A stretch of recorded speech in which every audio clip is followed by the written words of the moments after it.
जो गिरफ्तार करना बतौर मुख्यमंत्री एक रहते उसको गिरफ्तार किया जाना, क्या ये सही है? ऐसा संविधान में या किसी कानून में इस पर रोक नहीं है।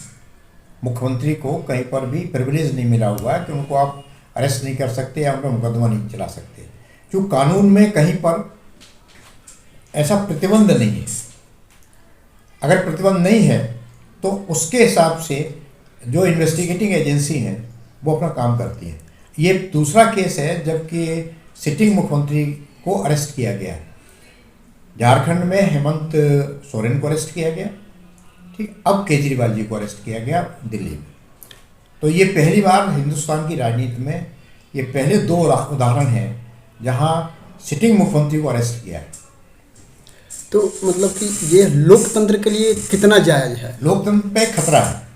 लोकतंत्र पे ये खतरा है, इसलिए खतरा है कि जनता के द्वारा चुने हुए प्रतिनिधियों के खिलाफ जब कोई कार्रवाई होती है तो ये माना जाता है कि ये जो जनता ने लोग जिनको चुना है तो उन पे कहीं न कहीं असर इसका पड़ता है, बुरा असर पड़ता है। लेकिन अभी तक यहाँ के जो माननीय मुख्यमंत्री जी को गिरफ्तार किया गया है वो अभी तक इस्तीफा भी नहीं दिए हैं, कोई नए मुख्यमंत्री का चेहरा भी सामने नहीं है। तो ऐसे में क्या हो सकता है, ये जेल से सरकार चला लेंगे? ऐसा संविधान में या किसी और कानून में इसका प्राविधान नहीं है कि मुख्यमंत्री जेल से सरकार नहीं चला सकता, या ये कहिए कि इस विषय पे कानून बिल्कुल साइलेंट है। तो अब ये पहली बार ऐसा हुआ है अपने देश की राजनीति में, तो अब इस विषय को माननीय सुप्रीम कोर्ट द्वारा तय करना होगा कि जिस पे कानून नहीं है तो अब क्या किया जा सकता है, इनको परमिट किया जाए या न परमिट किया जाए। ये विषय सुप्रीम कोर्ट द्वारा तय करने वाला है, जिसको तय करना चाहिए भविष्य में। तो अब क्या लगता है कि मनु के जेल से सरकार चलाएंगे और पूरी काम हो पाएगी, दिल्ली मतलब खुश रह पाएगी? ऐसा कि जेल में रह कर के व्यवहारिक तो नहीं है, चलाने को वो अपना चला सकते हैं लेकिन व्यवहारिक नहीं है, क्योंकि जेल मैनुअल भी है।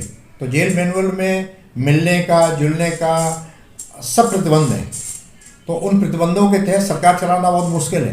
क्योंकि अगर मुख्यमंत्री को मान लो कैबिनेट की मीटिंग ही करनी है तो कैसे करेंगे, ठीक है, वो चीज़ें सब जेल में सुविधाएं नहीं सर। तो ये व्यवहारिक तो नहीं है, व्यवहारिक नहीं है, ठीक है। तो जैसे झारखंड के मुख्यमंत्री ने किया, उन्होंने जेल जाने से पहले इस्तीफा दिया और बाद दूसरा मुख्यमंत्री चुन लिया गया। तो ये दिल्ली में भी किया जा सकता है, वो करेंगे या नहीं करेंगे ये उनकी मर्जी। अच्छा सर, जैसे कि आपके नेता इसके पहले भी मनीष सिसोदिया हुए, संजय सिंह हुए, ऐसे 2 और नेता है जो सत्येंद्र जैन जो है जेल के अंदर हैं इसके पहले भी। तो उन लोगों के साथ जो इन्वेस्टिगेशन हुआ, मतलब जांच हुआ, तो उन लोगों को में क्या मिला, कुछ ऐसा नहीं? अभी हम लोगों के पास इसका कोई रिकॉर्ड नहीं है, वो तो विवेचना चल रही है, विवेचना अधिकारी के पास रिकॉर्ड होगा क्या है क्या नहीं, क्योंकि जब तक ये पब्लिक डोमेन में नहीं खुल के आता है क्या क्या एविडेंस है, तब तक कहना कुछ मुश्किल है। लेकिन यह क्या हो रहा है, जैसे गिरफ्तार पे गिरफ्तार आपके नेता हो रहे हैं, उनके जांच में कुछ मिल रहा है नहीं मिल रहा है, ये कुछ पब्लिक में डोमेन में नहीं दिया जा रहा है, इससे क्या होता? देखिए, उम्मीद ये की जाती है कि ईमानदारी हो। अगर ईमानदारी नहीं होती है तो भविष्य के लिए खतरा है, लोकतंत्र पर भी खतरा होगा। अगर ईमानदारी नहीं है विवेचना में तो ये जो आपका रूल ऑफ लॉ है वो प्रभावित होगा देश का। लेकिन एक चीज़ और है सर कि गिरफ्तारी ही यदि मुख्यमंत्री की होनी थी तो चुनाव से पहले क्यों नहीं हुआ, चुनाव के बीच? हाँ, ये ठीक है, ये चर्चा के विषय हैं, इस पर हम लोग कोई ज़्यादा नहीं दे सकते क्योंकि ये नेताओं का विषय है। जी जी। हम लोग आपको लीगल पोजीशन बता सकते हैं क्या क्या नहीं ना, वो तो ठीक है, नेताओं का विषय है, लेकिन आचार्य संहिता लग गया और आचार्य संहिता में पूरी जो है बागडोर जो होता है प्रशासन के हाथों में होता है, तो उसमें उस वक्त जो है गिरफ्तार करना ये तो प्रशासन ऐसा अपराध का कभी वो नहीं, उसका असर नहीं पड़ता आचार संहिता में।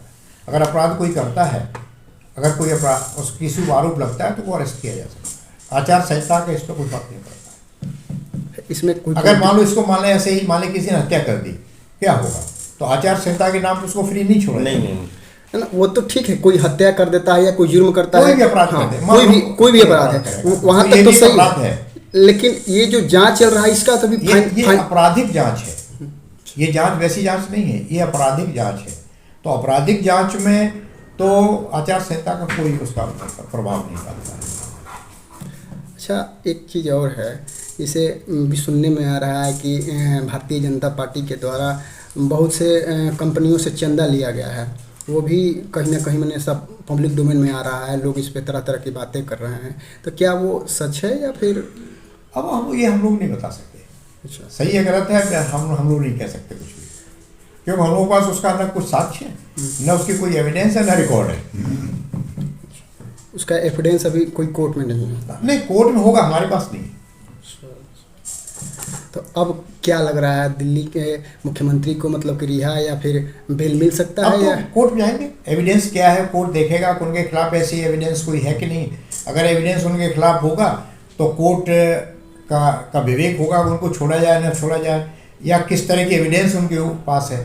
मान लो एविडेंस नहीं है तो कोर्ट उनको रिलीज करेगा। लेकिन ये भी तो हो सकता है कि चुनाव को प्रभावित करने के लिए मुख्यमंत्री को गिरफ्तार किया गया हो। हाँ, संभावनाएं सब है, संभावनाएं सब हो सकती है, राजनीतिक संभावनाएं सब है, उनसे आप इनकार नहीं कर सकते।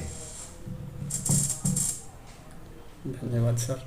थैंक यू सर, अपना परिचय थोड़ा सा बता दीजिए। जस्टिस रविंद्र सिंह, फॉर्मर जज of the Allahabad high court, धन्यवाद sir. Presently senior advocate supreme court of India. धन्यवाद सर। Thank you.